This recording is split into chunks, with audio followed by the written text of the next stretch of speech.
Pura makuru jeng sih, makuru jeng mana? ꯃꯌꯥꯝꯅ ꯈꯪꯕ ꯇꯥꯔꯗꯤ ꯑꯝꯇ ꯍꯥꯏꯔꯣꯀꯣ ꯃꯥꯏꯁꯦ Dukaan jeng ini kok. Saya ni, minggu jam pada ni. ꯃꯥ ꯍꯥꯏꯕ ꯀꯛꯄꯤꯌꯨ ꯋꯥꯅꯦ ꯊꯦꯡꯅꯔꯁꯨ ꯉꯥꯡꯕ ꯌꯥꯗꯦ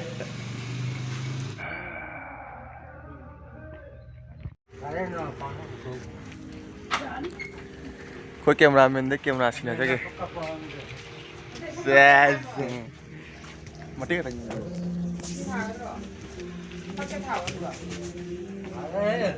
잉어들어 강자가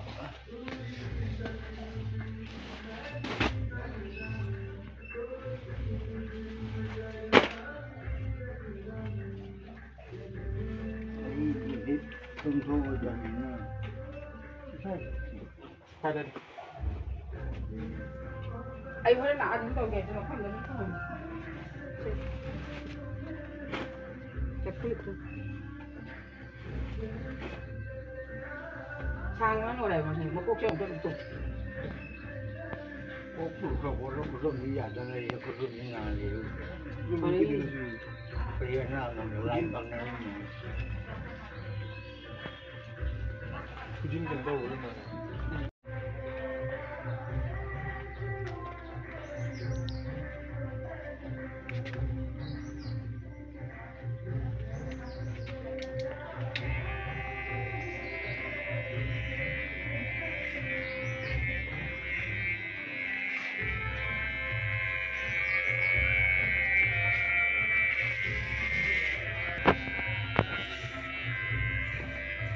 phải bên này cùng con giả to cái đầu nó phải trong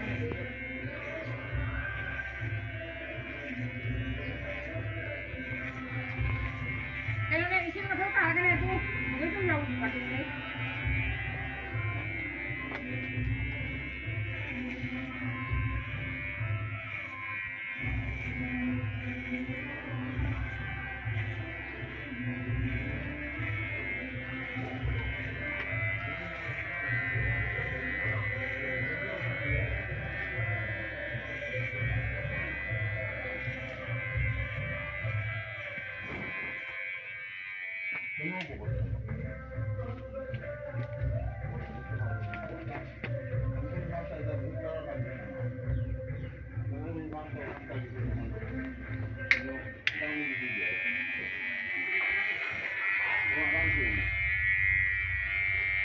Pura makuru jeng sih, makuru jeng mana?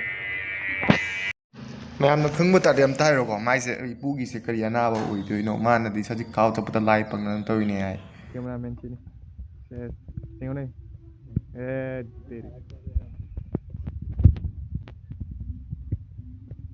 Gimana yang mau keliling itu? Sky itu nak kena tahu lagi. Mai sama mai. 사직 하고 있다 이러지.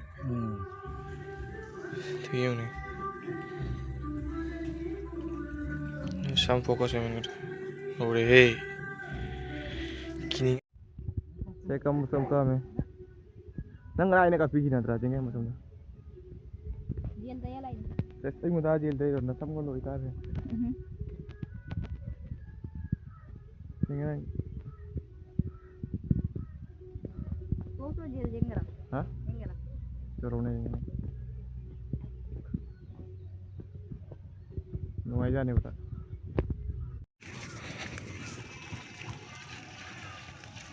Kita kerani lah nak kucing long. Aduh ini ngam ini, aduh itu ngam ini, aduh yang itu lah, ini.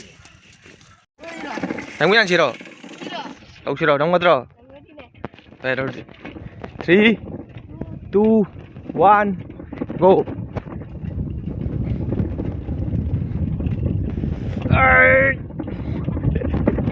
Ôi, một cái tàu này. Bốc xăm rau cho rồi.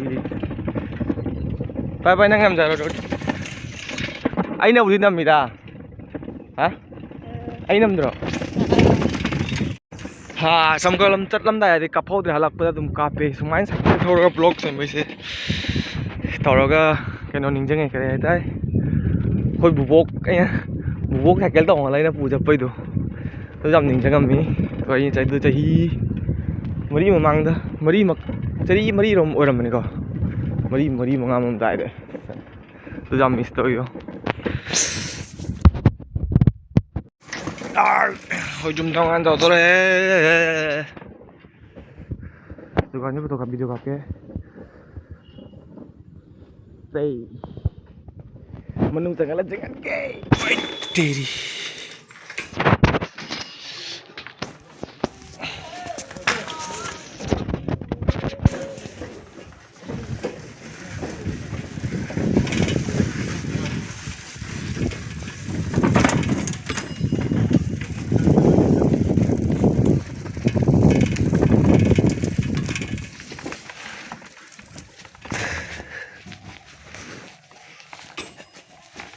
ai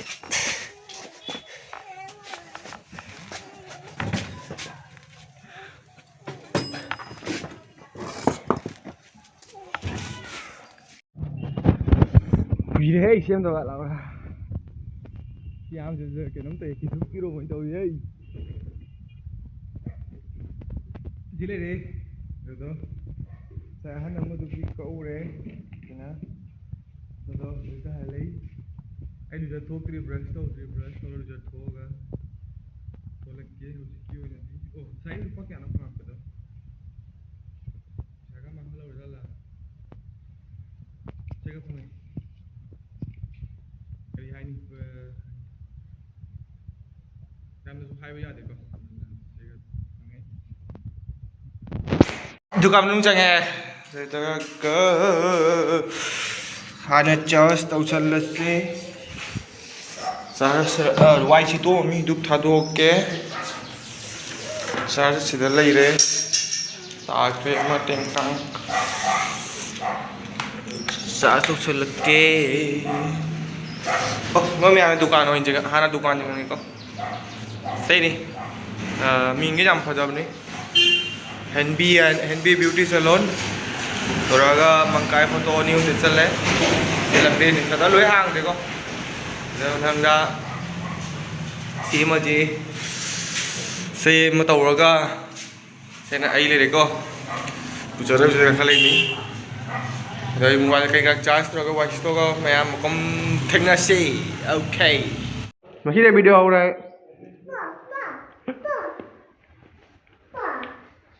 ra cái đó đâu hả không ra kìa charge car rồi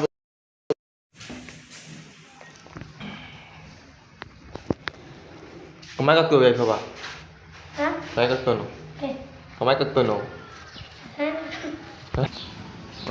onon gede không bảo nó dari ahan bơ khôi dài phải banana hầu ra kìa con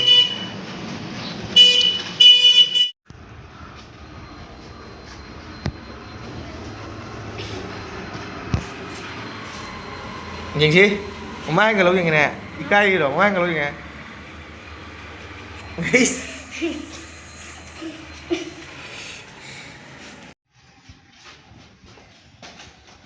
không chịu nua gì nghe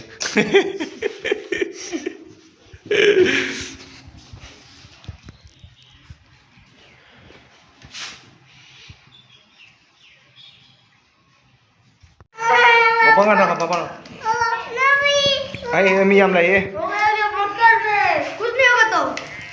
tôi pisum ban rồi palo tao rồi nó xin ya rồi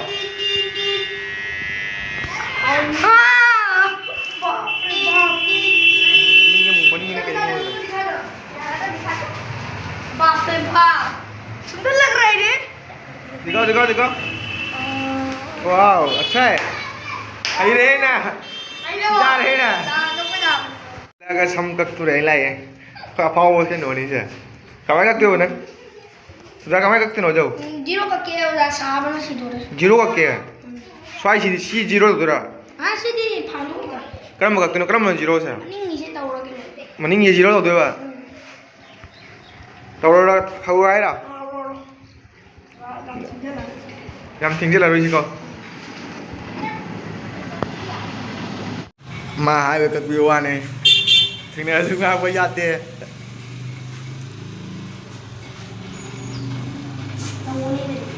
hả Charabo? Okay tayo. Okay tare. Ngao pa nga de ngonda. Uy. Ha? Ha? Ay na tong dugo kay natin. Phải điều đi. Dạ anh rồi. Dạ dạ. Meat 40.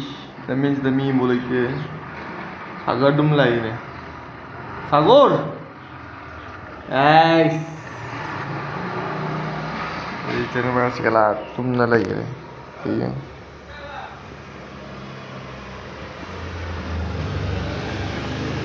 Enjoy. Oh enjoy.